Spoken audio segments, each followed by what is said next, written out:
Kenapa mereka nggak berani menolaknya? Karena judulnya cukup menarik. Khilafah menurut kitab kuning.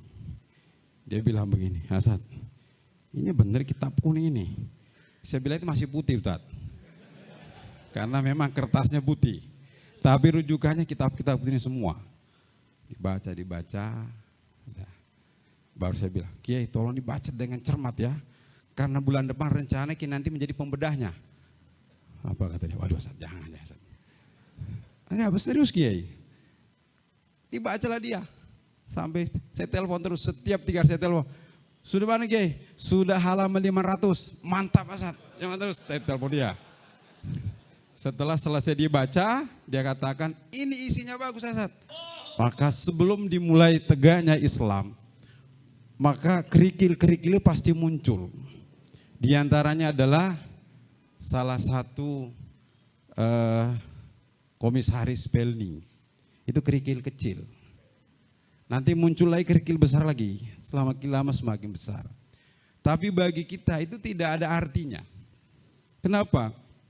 Karena apa yang mereka lakukan dan apa yang kita yakini bahwa Islam itu pasti akan tegak.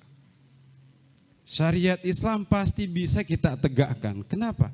Karena Islam itu tegaknya dengan janji Allah Subhanahu wa Ta'ala.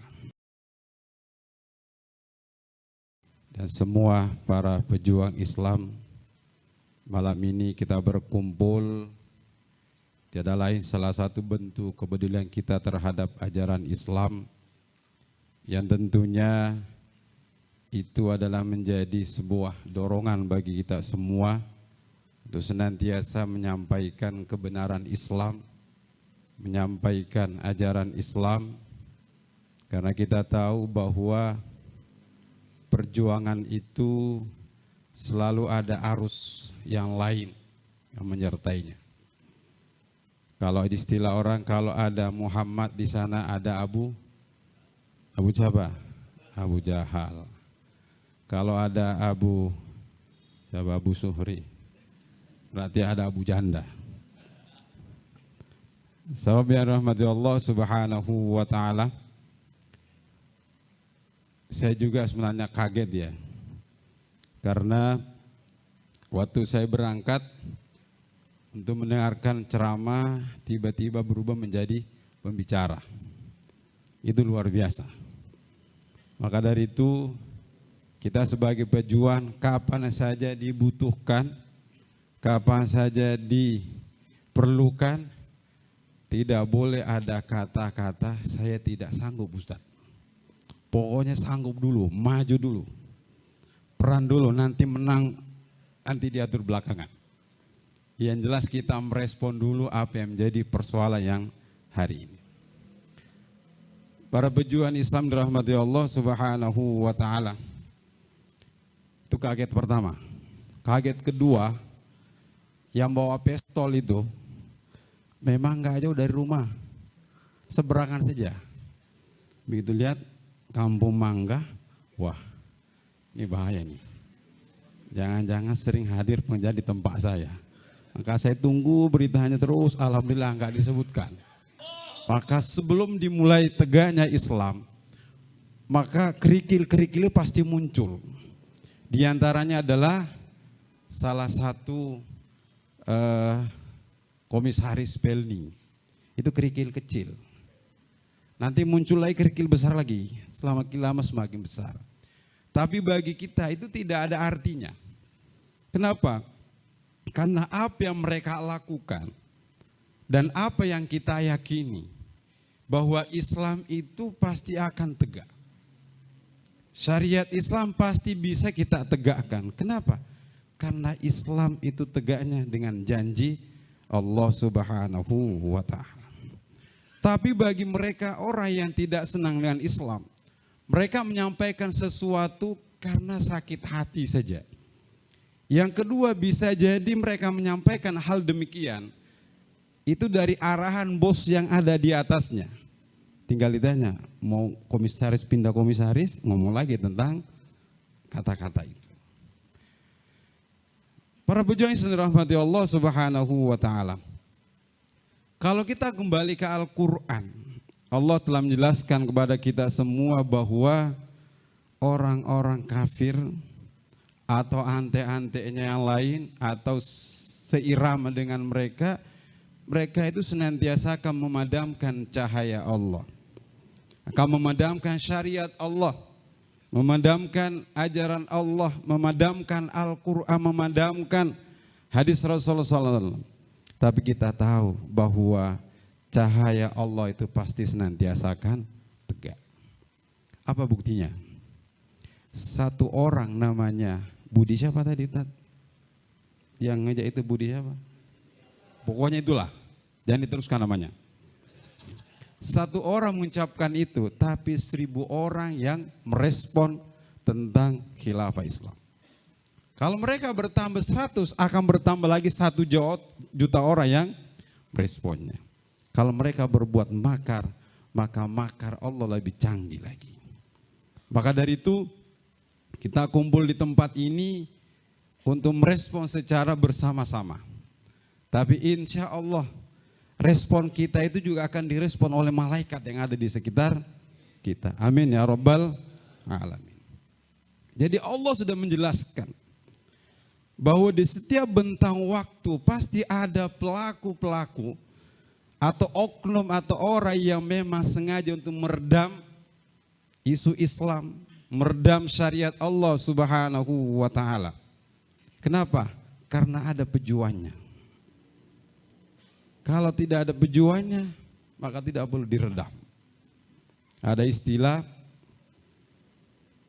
di bar itu tidak ada lagi setan di sana. Semua setan ada di masjid. Kenapa? Kata setan, ngapain saya di bar? Lu sudah setan semuanya.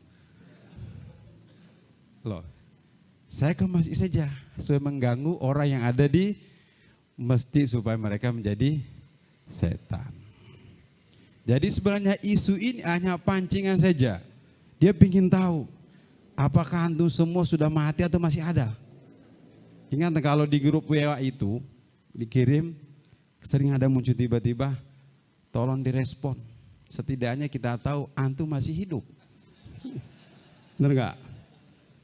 Lah ini respon sebenarnya. Kok dia tunggu-tunggu mana konferensi khilafah gak ada lagi pada tiara pejuannya nih. Dulu kenceng bener, 100.000 orang, berbagai tempat, tiba-tiba kok hilang. Ini merayap ke bawah atau gimana? Maka dipancing lah. Begitu, cak muncul, ada muncul semua. Jadi itu sisi lainnya. Tapi kita tidak boleh menyerah.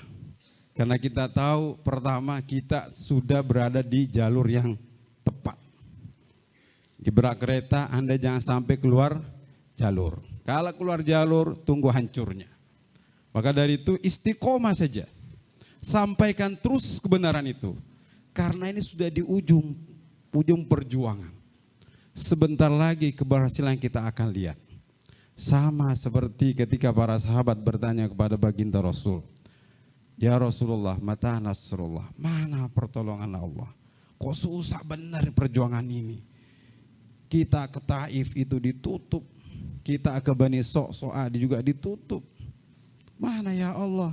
Di Malaysia ditutup. Di Timur Tengah dikejar, di Indonesia baru dibubarin. Mana para pejuang itu? Nah, ternyata muncul lagi hari ini. Maka dari itu, ini adalah skes bagi kita sebagai pejuang.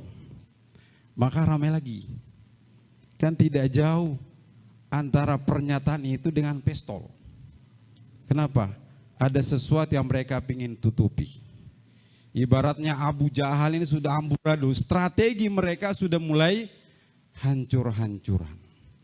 Maka dari itu mereka harus menciptakan strategi baru supaya para pejuang itu ketakutan, tidak lagi bersuara, tidak lagi menyampaikan kebenaran, tapi itu adalah kalkulasi yang salah. Kenapa? Karena itu akan memberikan motivasi bagi kita, memberikan dorongan yang kuat.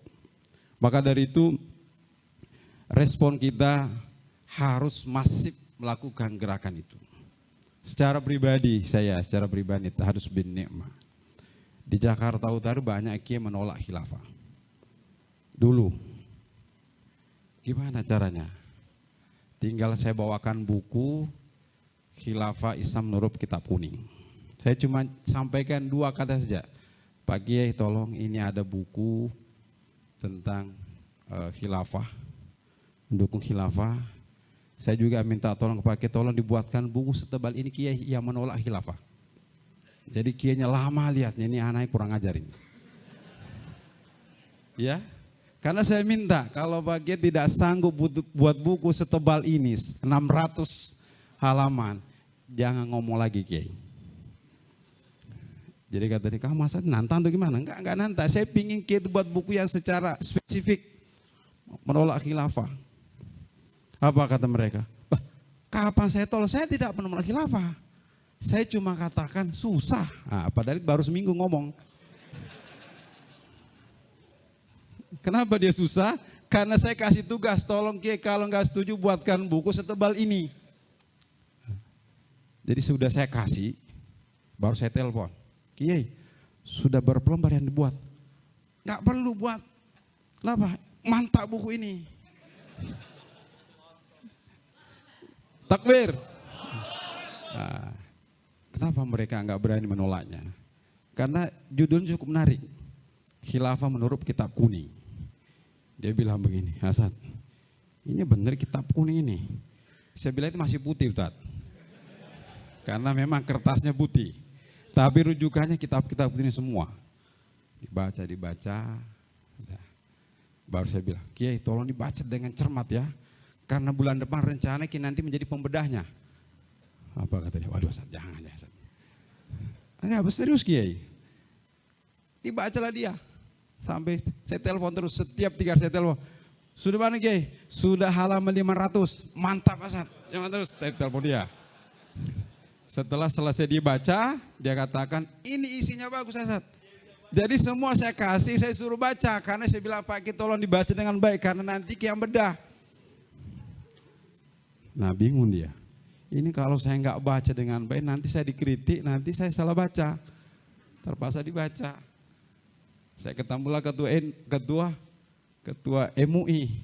Hasan, kamu yang sebar-sebar buku. Memang nggak senang Pak Kiai? Enggak, kata dia kenapa nggak diperbanyak aja? Mantap saya bilang. Nah, jadi kita tidak boleh berhenti. Jadi mengkantor opini itu harus berbagai cara. Tidak boleh berhenti, terus kita sampaikan, karena jangan sampai sifat kita itu reaktif saja. Ketika ada seperti ini kita respon, sampaikan saja terus. Karena kita tahu bahwa kemenangan itu pasti kita akan raih. Dengan catatan sampaikan kebenaran. Antum jangan ragu.